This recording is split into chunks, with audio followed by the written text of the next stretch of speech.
Billboard Rewind. Billboard Rewind. Billboard Rewind. Hi friends, this week's chart lands in a moment when pop music was being reshaped from the inside out. The top 5 is unmistakably diva-heavy, driven by powerful female voices that dominated radio, video, and cultural conversation. But at the same time, the broader sound of the chart reflects a late 90s stylistic crossroads, R&B becoming moodier and more minimal, pop leaning softer and more intimate, and as genre lines quietly blurring as adult, teen, and club audiences all shared the same airwaves. I'm Mama K, he's Billboard chart guy, and today we're rewinding the chart back to June 6th, 1998. Hello, Bill. How are you? I'm well, Mama, but you impress me every single time with those openings. So I may have to hire you, have you a little freelancing for my show. Please. Yeah, that's just, like I said, that goes back to my writing and producing of my old Unistar radio network shows and having to getting to do that little bit of writing producing moment again. But thank you. I'll take the compliment. You said it. Diva heavy this week. Diva heavy on this one, and boy, we pull this randomly every week. Even though we've been accused of faking it, we would never fake it and pick some of these weeks. I think if we could see what the top 5 was before we did it. Not to say it isn't informational and kind of stretches our little, musical boundaries a little bit and has to kind of suck it up a little bit. So that was this week for me in some ways. Yeah. And again, it's, I knew most of these songs, which surprised me, but it wasn't a standout week in my, mind. And I think for me, and it's not even, and we'll get there in a second with the actual songs. I didn't think it's not like I hated all these songs per se. It was just more, it was so heavy in like a certain genre, and which we'll talk about in a second, that it wasn't, and that's not my lane. It's not doesn't mean I don't like some of the music, doesn't mean I didn't like some of these songs or they were okay. It just wasn't my lane, and for a lot of them, and so we dig deep into areas we're not always most comfortable with. That's right. Well, why don't you kick us off with number 5? Okay, well, I think we'll kind of give away what genre we're talking about, but we did mention divas, and we're going to start with a diva right off the top. Number 5 this week was the song "I Get Lonely" by Janet Jackson, featuring the band BLACKstreet. This was, on her Velvet Rope album, very R&B, neo-soul. She wrote it at this point in her career. We know she was a huge superstar, coming off some of her big, earlier, really early 90s hits. Her big number ones that you think about when I think of you: Miss You Much, Escapade, Black Cat, That's the Way Love Goes, Together Again, All For You. Those were her big hits. This song, however, even though I think it peaked at, I want to say, did it peak number 3? You'll get into that. But this was number 5 this week. It did hit number 1 on Hot R&B and dance club songs. And it's different. It's different Janet. She had kind of, gone from her rhythm forward, hook heavy stuff into this more sparse, minimalistic, atmospheric music. And I remember when this album came out. Now, ironically, I didn't remember this song by the name. I had to go back and listen to it to kind of spur my memory. I was listening to it and I actually didn't mind it, but I will say, I feel like this song could come right out of the movie Magic Mike. Oh, okay. and it didn't. Just to be clear, it didn't. But it's very like mood-driven R&B, almost like you'd hear in a strip club. I don't know why I felt that. But it had that kind of sonic, I don't know, breathy with the little beat, like you could see Channing Tatum pulling his, buttons down on his shirt. Maybe it was just me. Maybe I was traveling a lot and listening to the song in weird context, but I really got that vibe from this song. A little bit about BLACKstreet, who was a big band at this time. They were kind of a R&B defining group. They were in the same, their biggest hit, if you weren't aware from their solo career, was No Diggity, which is that's a good one. Yeah, it's a great song. 4 weeks at number one, like very big. So they were a big band at this time, and they had, this kind of collaboration was taking her kind of near the end of her height and career, and them really being at the start. Obviously, they never had her kind of success, but it's a good song. I actually didn't mind it. It wasn't something that stuck in my memory. So I'll probably forget about it in a day or two. I can't even probably sing it now off the top of my head. But I know it was kind of influential with the sound that it had, this style from this album from Janet. It's been referenced as being influential for like The Weeknd and SZA and Frank Ocean and artists like that. It's more restrained, mood, emotional kind of R&B. So I guess that's what I think about that. It's good. It's very Magic Mike music to me.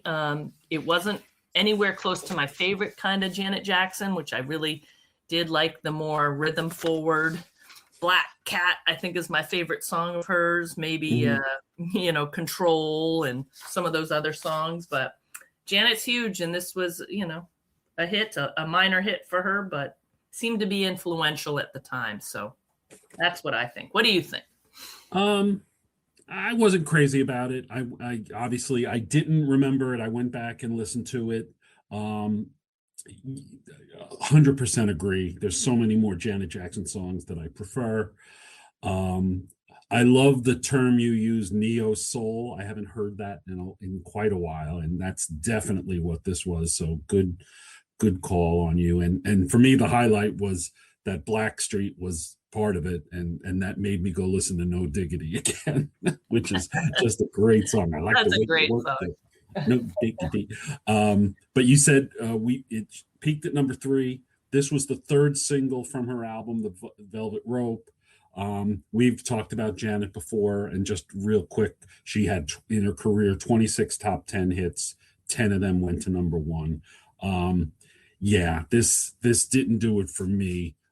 I think we went over another Janet Jackson song, which I think was a later one. I think it was from 2001, and I seem to recall liking that one much better than this one. Yeah, we definitely talked about one. Yeah. No, I mean, overall I do appreciate her work and her career, but for me, this song didn't do it for me. Come on, you could put it on and dance around, do your Magic Mike dance, Bill. Come on. That's right. Yeah, Magic. Listen to it again though, and think of I don't even know if you've probably seen that movie. It might not be up your alley, but just think of that vibe. You know what the movie's about. Listen to that song and even just the first 20 seconds, and tell me I'm not like freaking crazy on that, because I think it is that style. I don't know what goes on in Rhode Island, but all right, okay, we'll just we'll leave it as is. Listen, trust me, you do that. Trust me. Okay, nobody needs to see me doing a Magic Mike dance. I didn't say how to do it. Yeah, just have to think about it. All right, I'm moving on. Move on. Ready? Number 4. Go ahead.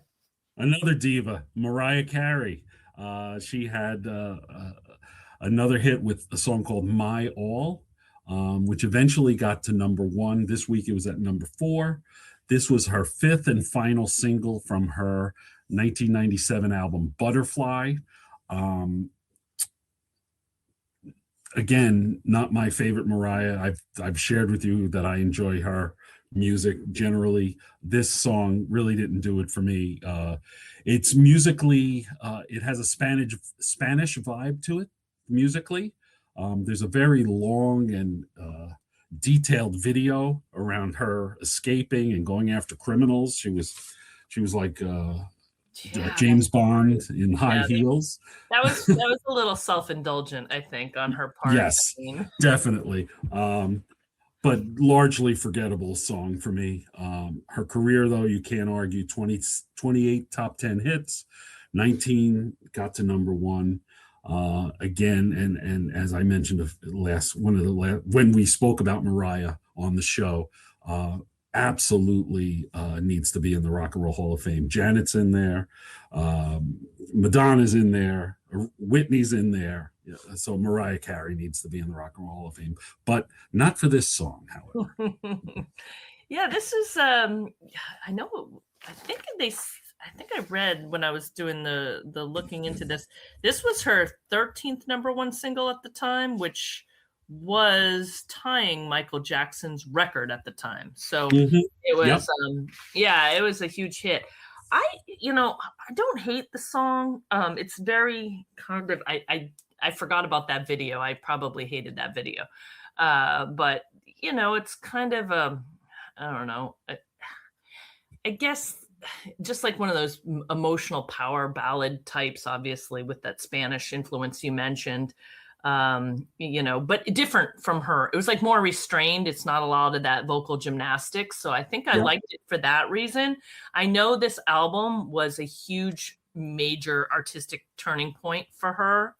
It really kind of pulled her away from her years as Sonny Matola's puppet at Sony for a long time.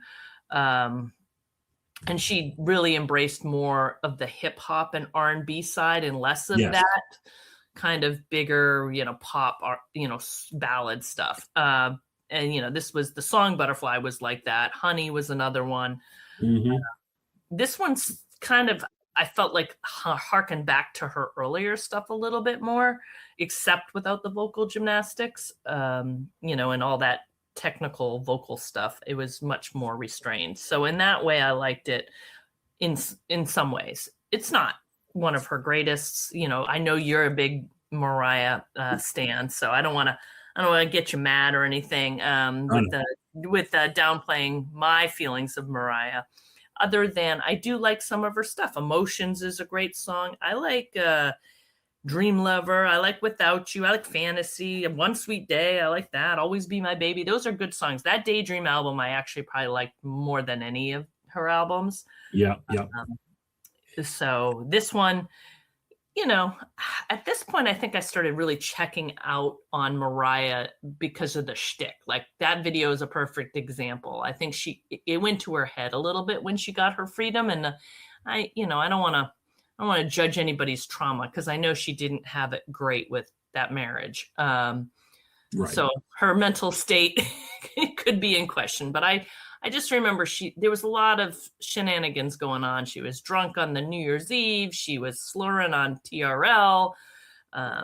She's doing videos where she's, DEA drug busting in Mexico. It was a lot of strange choices, I thought, for her at that time. So I kind of was checking out on the Mariah experience at this time. So, but it was definitely a transition to more hip hop sounding. I'm looking at Sean Puffy Combs was a producer. Yeah. Well, there you go. That could be traumatic too. So yeah. Yes, we know. Yeah, but that you're right. That Daydream album, which came out in '95, this Butterfly came out in '97, was absolutely an artistic shift for her. And I wish she stayed doing what she was doing previously. Yeah, I feel like she she's not really hitting charts much these days, but I feel like she did come back to that a little bit and she got her act together a little bit. I feel like this was a very tumultuous time in her life. Let's just say that. And it kind of showed artistically in her work. Leave it at that. Okay. Let's leave it at that. But it's a big hit still. So I want to move on to the next diva. Yeah, this is your diva. All right, the next diva. I have thoughts of this diva as well. Okay. Well, I have thoughts too. Okay, so this is number 3 song for this week is Still the One by Shania Twain. And as you know, as a country, I was working at country radio when this, song became a hit. I was a program director, music director. I was on the bus for the Shania breakout experience. I know a lot of stories. Some I probably can't tell on this, but I never really got the Shania love, and she was huge. She broke out very big with her "Whose Boots Have Your Bed," "Whose Bed Have Your Boots Been Under" was like her big breakout song on country radio, and then she went from that. And That Don't Impress Me Much was her big video where, she's imitating Robert Palmer Girl and all that stuff, if anybody remembers that. Yep. That Don't Impress Me Much was another early hit. And then she kind of drifted away from country and went more pop. Now, this had a pop country, I suppose they would say, that country crossover, but it really, really steered far away from country, but yet she was still played on country radio because she was such a big hit. She was married to McLachlan, and we're going to take a little sidetrack down that in a minute, but just to give some performance information on this song, it peaked at number 2, I believe. Number 1 on AC country, spent forever on the top 100, I think 23 weeks. That album, Come On Over, is widely recognized as probably the best-selling studio album by a solo female artist under traditional album sales metrics. And the reason why I say that, because modern artists like Taylor Swift have passed her, obviously, in total career sales. But this is pre-streaming. So no Taylor Swift studio album has surpassed Come On Over's traditional global album sales total. So it was a monster. Yes, it was. It was huge. The other songs besides You're Still the One, which I mentioned, That Don't Impress Me Much, From This Moment On, Man, I Feel Like a Woman. This was the slow kind of lusty You're My Man song. I didn't love it. I don't love Shania. I remember hearing stories about why she couldn't tour for this album. Little insider knowledge. She couldn't sing live right off the bat. Okay. So there was rumblings with the record label when I used to talk to them, because of course they were waiting for her to tour this album and support it. It was so big. And she didn't until maybe a year or two after. And that is because apparently, and this is hearsay, I'm not saying I have any firsthand knowledge, but she couldn't sing live very well.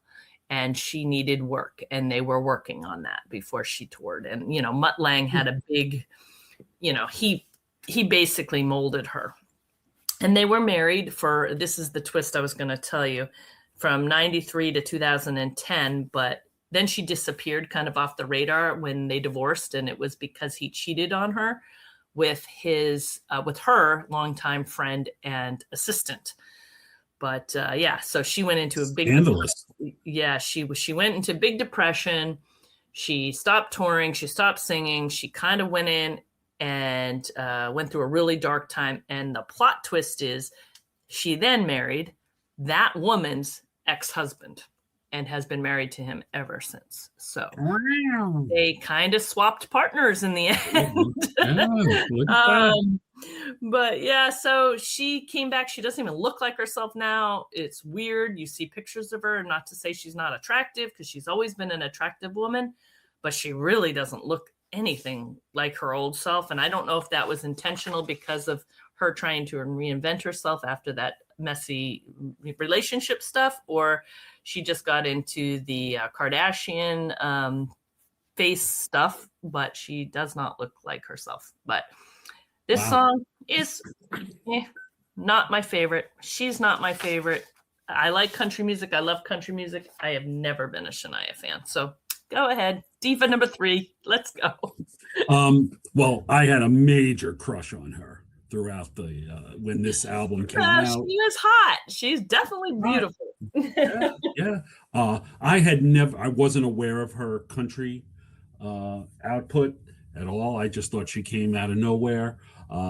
Like you said, from the album Come On Over, she had 3 top 10 hits, or only 3 top 10 hits. She has sold in her career over 100 million albums, which is pretty impressive.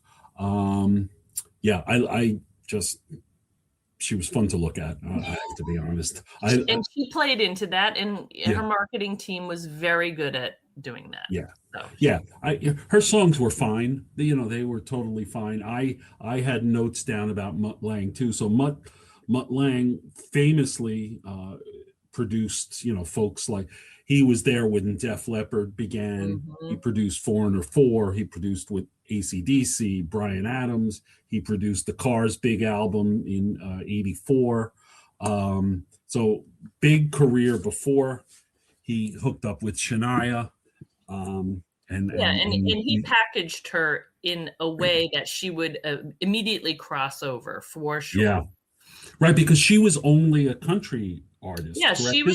She released into country first, and they marketed her to country purposefully. I think part of my resistance to her was that I was a big Faith Hill fan, and they were kind of breaking similar time. Faith was a little sooner, and she was much more straight country. And I was working as a country, music director and programming. It was very much, kind of felt less packaged than when Shania came, and she felt like she was being forced on us, and it wasn't really country, and they were playing, some of it was like that, first couple songs were, but then after that, everything was very AC.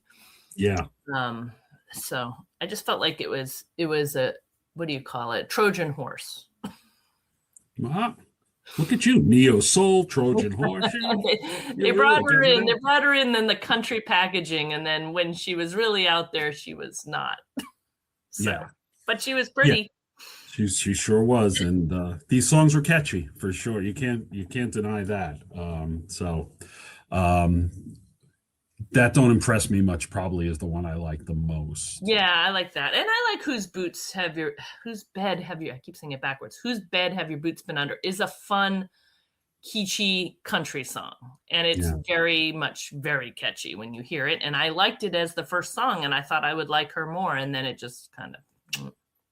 But I hadn't heard about the story with her not touring this album right. That's very interesting, and kind of makes sense if you're talking about kind of molding her into becoming, an artist. Yeah, they had some work to do on her, and they kept her out of any live. She didn't do any of the country festivals, because we were putting together. The reason why I would know this is we put the Country Fest in Boston together for years and hosted that, and we tried to get her, and that's kind of what we heard was. She's not ready to sing live. Wow. Okay. Correct me if I'm wrong. Doesn't she have a residency now in Vegas? Yes, Vegas. So listen, whatever work she put into it, she ended up touring plenty after that. So I've never seen her live. So it'd be interesting to actually, because by the time she was touring and I was moving out of country, so ironically, I was more into the AC, hot AC, and other music, and she never, they don't do hot AC festivals. So right. I didn't go to country. I didn't go back to country for a while, so she was already gone. Hot AC, they would have recliners instead of the old ladies. Yeah. We could market that. Come on, it'd be pretty good, right? Like Lollapalooza and Country Fest for hot AC or AC. Yeah. Napa-palooza. Take a nap. Bad backup-palooza. Right. Now let's move on to number 2. What do you think? Okay. Yes, we're moving away from the divas for a minute. You go ahead. Okay, well, the song "Too Close" by the group Next was number two on the week ending June 6, 1988. This song did spend a week at number one.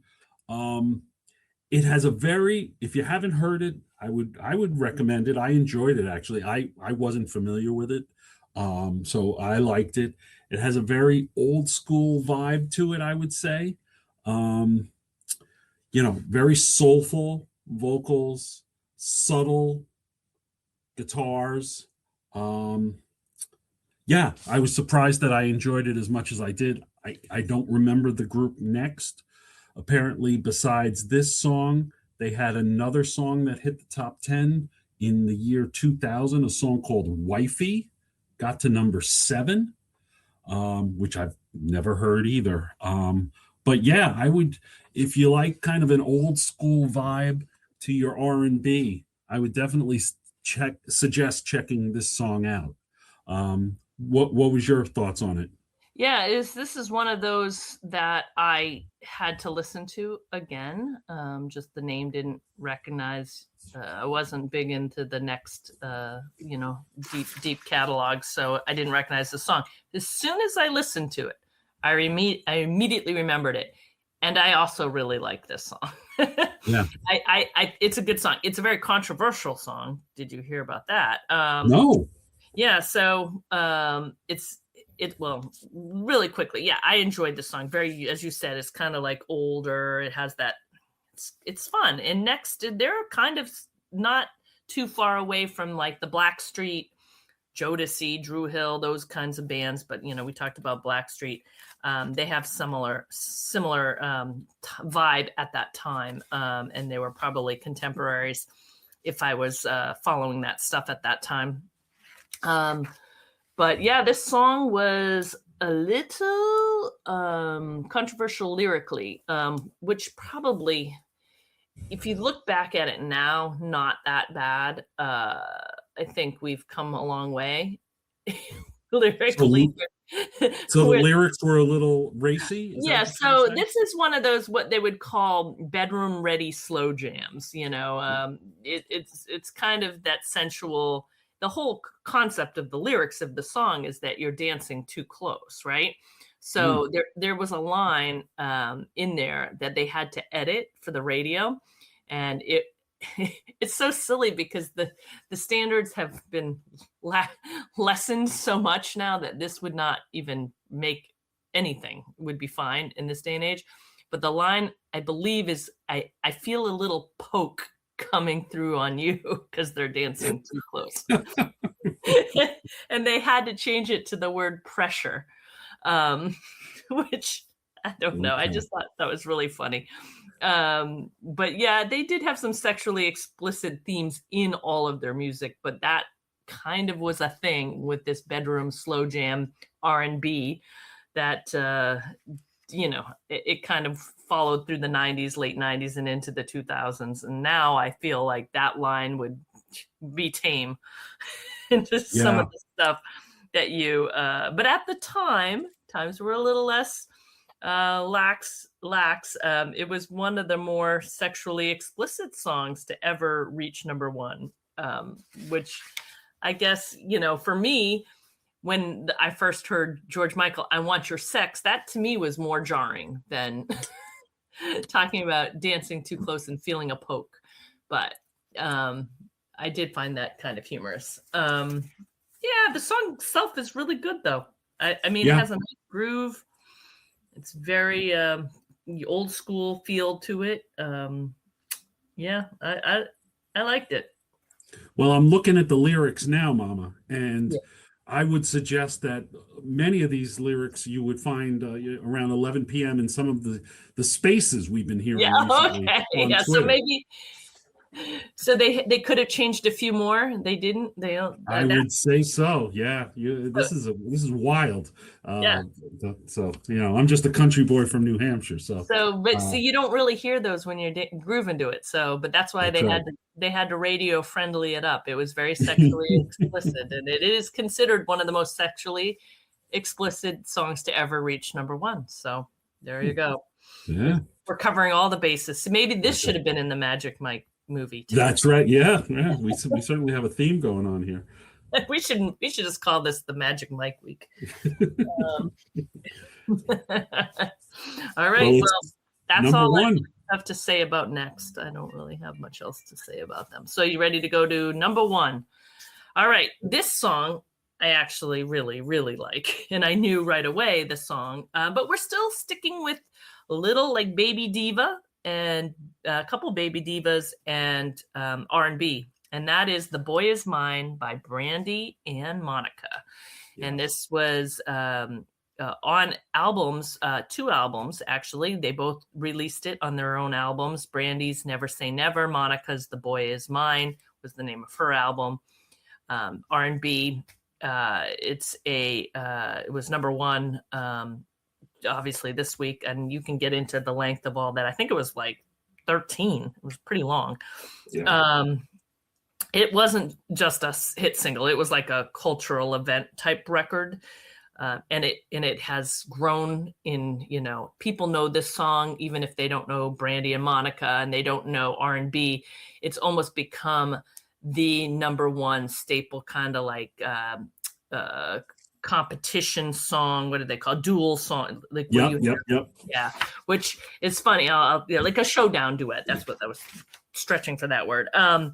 But yeah, so Brandy came off Moesha. She was, the star on Disney, and Monica, I think she actually did some acting too. But Brandy had the big hits, Baby and Have You Ever, I think were her 2 big ones. Monica was Angel of Mine was her big hit. The First Night, For You I Will, a couple of other hits. But this song was what really broke them both out as, kind of together. And it was just them fighting over this boy, this imaginary boy. And it was kind of first, it became, obviously huge on radio, but it was also like, when you say The Boy Is Mine in like cultural lingo, it is now like just shorthand for any rivalry or confrontation. And I didn't really know that, but I knew that. When I looked into it, I've actually heard that said, and I never really connected it to the song until kind of doing the research on this. So I thought it was kind of funny. But it's pretty huge hit, and it's a great song. And great song. It won Best R&B Performance by a Duo or Group at the 1999 Grammys. It's one of the longest number one singles of the 90s.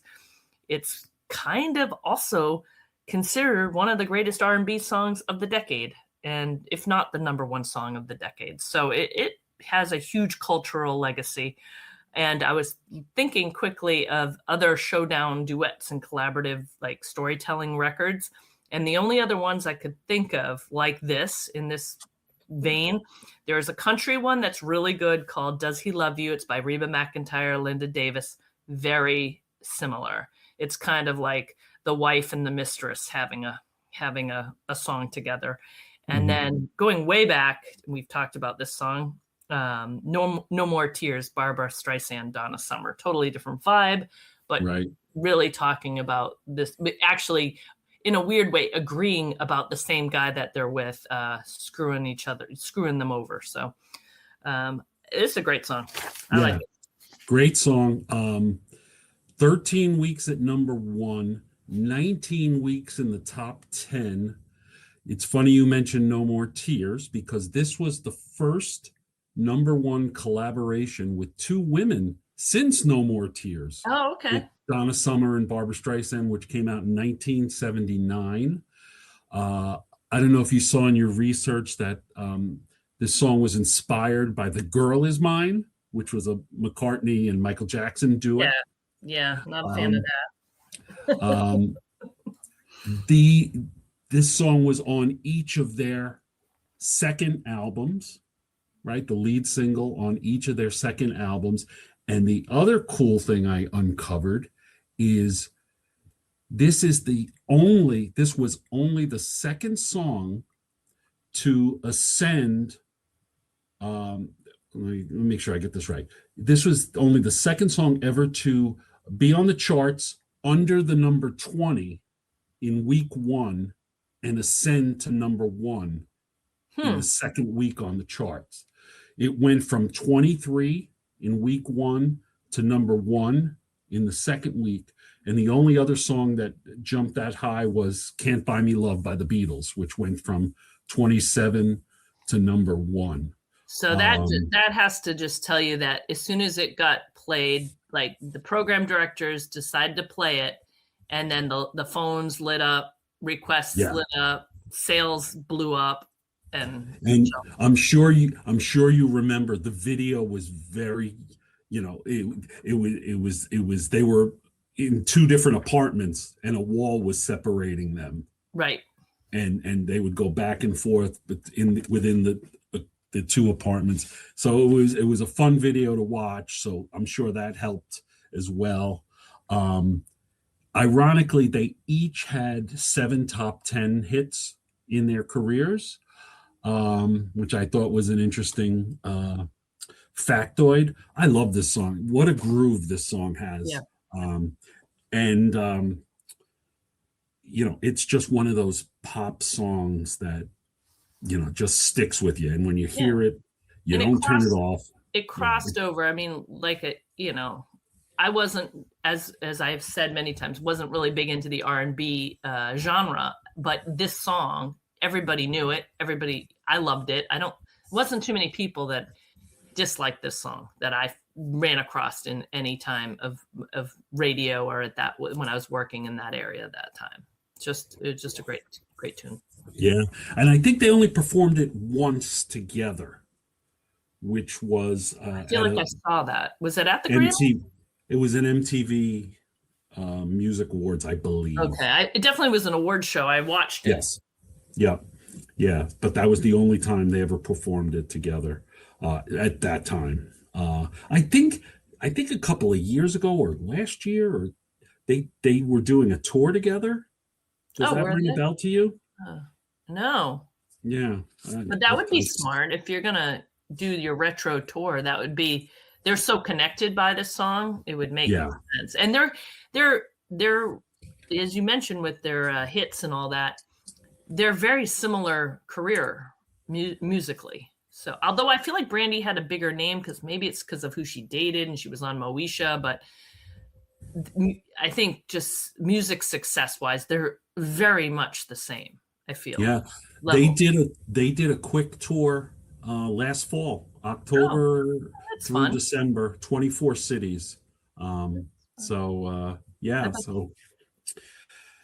very cool. I was happy to see this song because it made up for all the others on this list. Yeah, and I like the next song, that meaning the band Next song as well.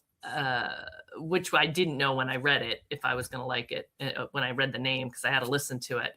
But yes, I was also, okay, at least I know I like one of these songs, because the other ones, I didn't remember the Janet one. Mariah, Shania, that song especially, and Next I didn't know. So I saw this one, I was like, okay, I really like that song, so we can talk about that. Awesome. All right. Should we move on to the bonuses? Top 5. So now that we can move into the bonuses, and you are going to be up first. This was kind of there's a lot of R&B on there. I kind of was trying to, I'll let you go first, but I was kind of trying to avoid the R&B again, since we had so much of it. So that informed my choices, just so you know. So I'll be interested to see yours. Go ahead. All right. Well, I stayed in the genre, and I went with the song that was sitting at number 40 this week, Gone Till November by Wyclef Jean. This song was the third single from his first solo album, The Carnival. So Wyclef Jean famously was in the Fugees with Lauryn Hill. Haiti's only, he's like the hero of Haiti. That's right. Gone Till November peaked at number 7. This was his only top 10 hit as a solo artist. However, he appeared on 3 top 10 hits with other artists. In 97, he was on a Destiny Child song called No No No Part 2, got to number 3. In 2000, he was on the Santana song Maria Maria, which got to #1. And in 2006, he was with Shakira on Hips Don't Lie. Famously, like I said, member of the Fugees. And I don't know if you saw, I know you were traveling, and I didn't watch it, but I saw it after it happened this past weekend at the Grammys. Lauryn Hill did a tribute to Roberta Flack, and he came out, and together they did the Fugees version of Killing Me Softly with his song, which is a Roberta Flack song, and I don't think they get together too often, so it was good to see them. We talked about that song on the show once. Yeah, no, that's a good, great cover of that. I did not see that. I did not see the Grammys. Saw a lot of clips, but I didn't see that one.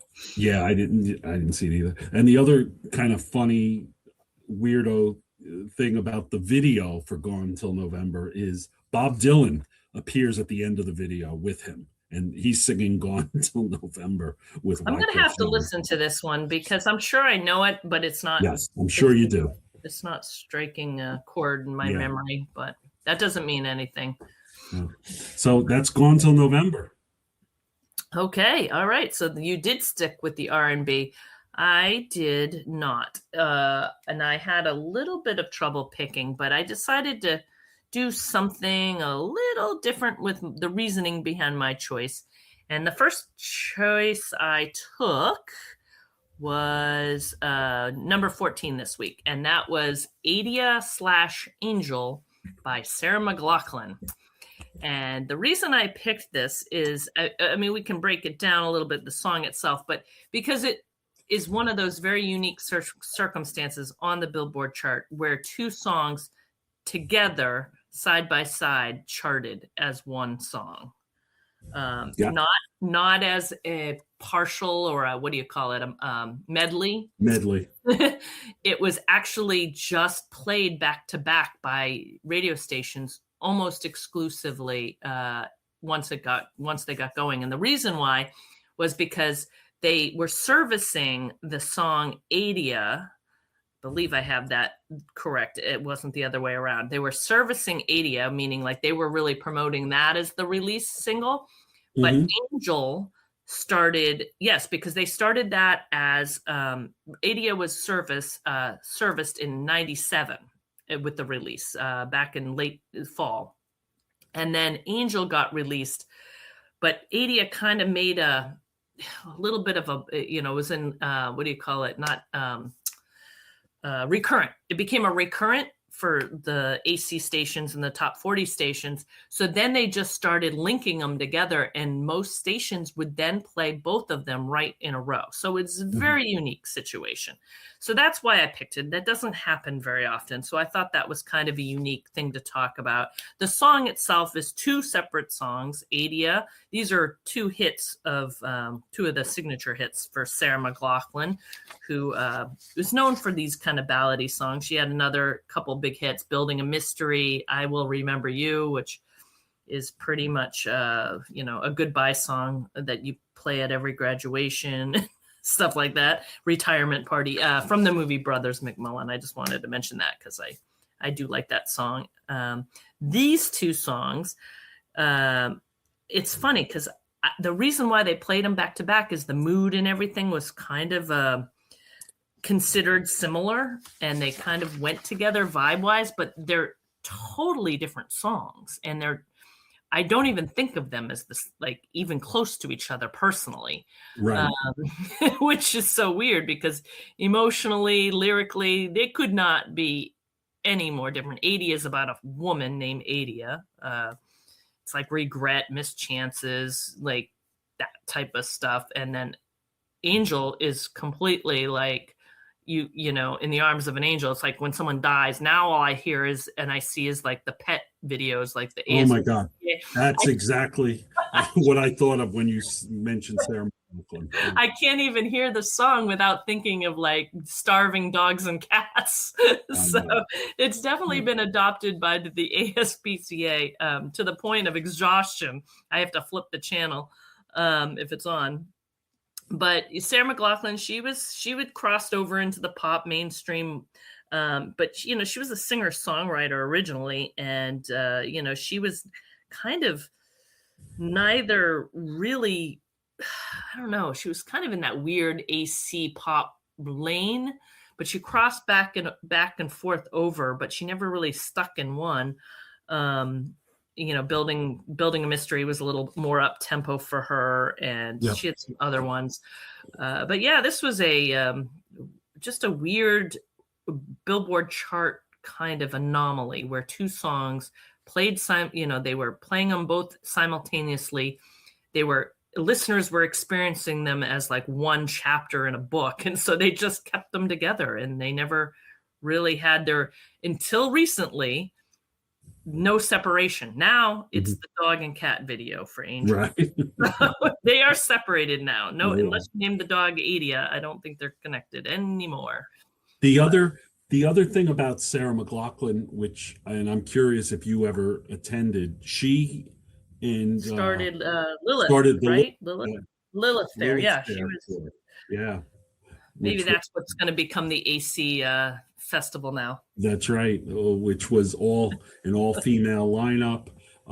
It lasted 3 years, 97 to 99. And you know, folks like Paula Cole, Lisa Loeb, there were others, I think there was a documentary that recently came out. I'm sure we can find it on streaming about the history of the Lilith Fair. But that's, besides the dogs and the cats, that's what I think of when I think of Sarah McLachlan. And it's really funny. It's sad because I really actually, when Angel was a single, I really liked it. It was really kind of like a heart-wrenching, if you thought about like someone who like it really was a tearjerker. But then they put it on that video or that commercial, and now that's all I can think of. And it's kind of lost it for me, because now it's just like, oh, I can't look. There's going to be starving dogs in like cages and freezing cold, and I need to turn off the channel. So it evokes not good things for me. So Right. Turn the channel. Yeah, absolutely. No, that was the reason I picked it, not because of the starving pets, but because of the uniqueness of those songs charting together as one. Yeah, absolutely. You're right. You don't see that a lot. You didn't see that a lot. No. Then or now. So very cool. All right. Well, I'm going to step into your lane, believe it or not. Okay, bring it. And I chose a song that was number 31 that week. That ended up peaking at number 7, and you mentioned her earlier. "This Kiss" by Faith Hill. Oh, yay! I'm glad you picked. I love this song. Yeah, it's a great pop song. Yeah, this was her first top 10 hit in the Hot 100. She had in total 4. A song called "Breathe," which people should know, went to number 2 in 99. "The Way You Love Me" went to number 6 in 2000, and "There You'll Be" got to number 10 in 2001. That's from a movie. That's from yes, it is. Pearl Harbor. I was thinking it was Ben Affleck, but I was getting the wrong one. Pearl Harbor. Yeah. So this is from her album Faith. I loved this song then, and I listened to it again today, and still holds up. I think it's a great pop song. Yes, and she definitely crossed over as well, but in a different way than Shania did, and this is why I always really liked and respected Faith Hill more so. She was one of my favorite. I don't gravitate to female artists that often, but she was one of my favorite at the time. And she has pipes too, which you don't really hear on this song in particular, but you do when you hear some of her other stuff. But yeah, she's great. And this song was fun. It's catchy. I remember the video, her swinging on a flower, I think, if I'm not mistaken. But yeah, "Breathe" was her real like sensual in the bed sheets video, that's where I think some of all the guys who had crushes on Shania kind of were like, oh, Faith's pretty too. But she married Tim McGraw, of course, and they have since created a career in TV and all the Yellowstone show spinoff. And, she's She's great though, and it's kind of funny. My one of my daughter's middle name is Faith, and it is not named after her per se, because I was using Virtue's names, but because I liked Faith Hill, it was an easy choice. And I've met her a few times, and she's lovely and beautiful and very, very talented. And again, yeah, she was.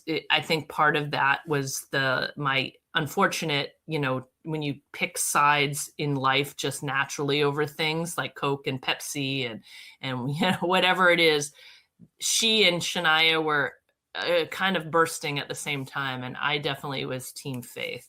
So I'm glad you picked this song. It's a good song. Yeah. Are they still married? Yes, they are still married, have adult children, and still acting together and doing music. They do a lot of duets together. He's just back out with a new album, and I believe he has a song with her on that album. So yeah, they're one of the few kind of like country royalty couple that have lasted. I remember when he also broke into this, it was the very similar time I was working at the country radio station in Boston, and he had a mullet back then. It was pretty funny. He was not as kind of he didn't have his glow up yet, I guess.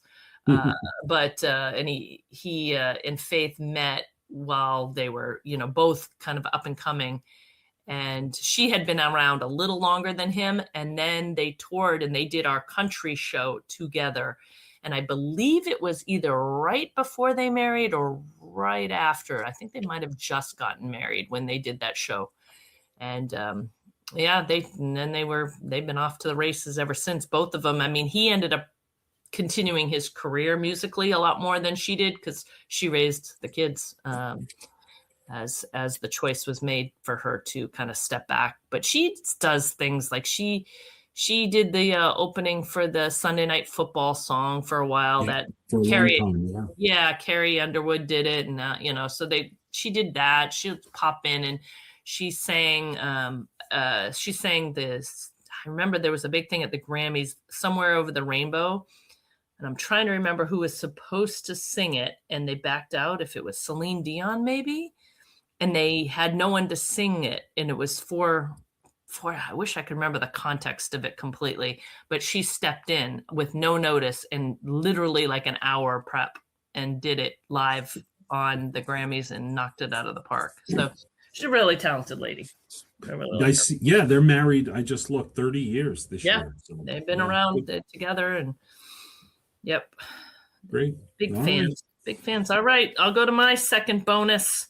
And I have covered this band before, and it's kind of waffling back and forth on a few choices. And I decided, even though we've talked about them, and I might have even picked them before as a bonus, this is my favorite of their songs. And I picked the number 6 song right outside the top 5, BLACKstreet Boys, Everybody, Backstreet's Back.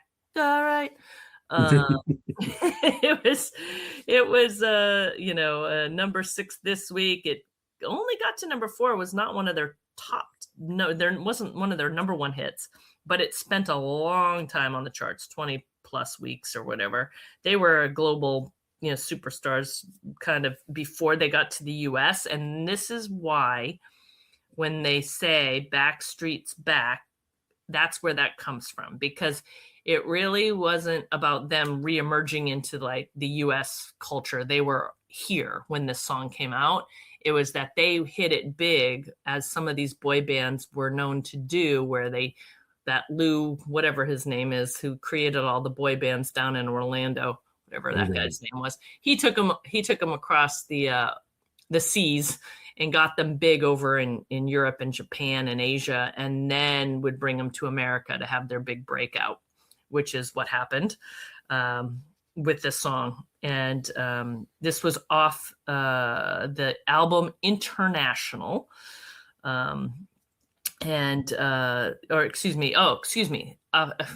My mistake. It's off of the Backstreet Boys, which they were discussing having a different name internationally, and they didn't. But that's how they introduced it. It went international in 97, came back to the States in 98, hence the line, Backstreet's Back. All right. But this song is fun. I love it. It's so like, I don't know. This is my favorite Backstreet Boys song. I put it on my running playlist. And part of it, I wasn't into boy bands as like a, teenager other than Duran Duran. But as an adult, I actually really kind of just liked this album a lot. They were massive. And this video was kind of what drove the success of the song. It was I don't know if you remember it. It's a Haunted Mansion music video, and they're in like dressed up as like classic movie monsters. And it became pretty iconic on MTV at the time. It was heavy, heavy rotation, but it was campy and self-aware. It wasn't supposed to be like, serious. And it was just fun. And, they weren't the dancers NSYNC were, but they were very creative in their videos. And I appreciated that. And so I just really liked it. And I figured since we kind of touched on them already, but we weren't using the song I liked the best, I wanted to pick the song that I think we talked about. I Want It That Way, which was their biggest hit. They had Quit Playing Games with My Heart. This song, As Long As You Love Me, Shape of My Heart. This is one of their faster songs, dancier songs. This is fun, and it's a campy, fun video, and it was enjoyable. And well, as you could probably imagine, boy bands isn't my thing, but to give them credit, they've sold over 130 million records worldwide. Mm-hmm. And listen to this stat: they were the first group since Led Zeppelin to have their first top 10 albums reach the top 10 on the Billboard 200. Wow, that's impressive. Got to give them props. They sold a ton.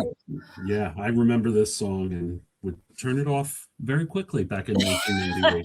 Well, again, one of the reasons why I did select this wasn't just because I liked the song, was because of that little factoid about what they did with the boy bands, sending them overseas, getting them getting them exposed there, see if they take off, and then bringing them back.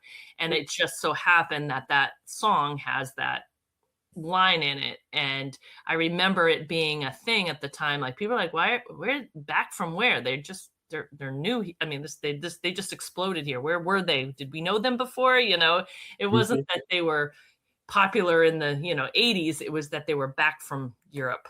They were back from Asia. They were back. It almost sounds like they would send them overseas as kind of like the minor leagues. Yeah, right? That's what they did to see if they would explode, because some would and some wouldn't, and the ones that didn't have big U.S. success. So it was kind of farming them out for sure. Yeah. And they did that with a lot of those, like O-Town was another one out of Orlando. NSYNC obviously was a Disney, kind of like the Justin Timberlake part of the Disney show leagues, but they did some time overseas. They had a bunch of them, and this was probably one of the biggest ones that came back and exploded. So I just thought that was funny with that line, because it explained it, which I didn't know at the time. All right. We ready? That was an interesting week. We covered a lot of R&B and songs that we weren't thrilled with, and divas. Even though you like Mariah a lot, you didn't love the song. Right. And Janet's not her best song, but we got what we got, and we got some good stuff in there in the end. All right. I am going to pull up.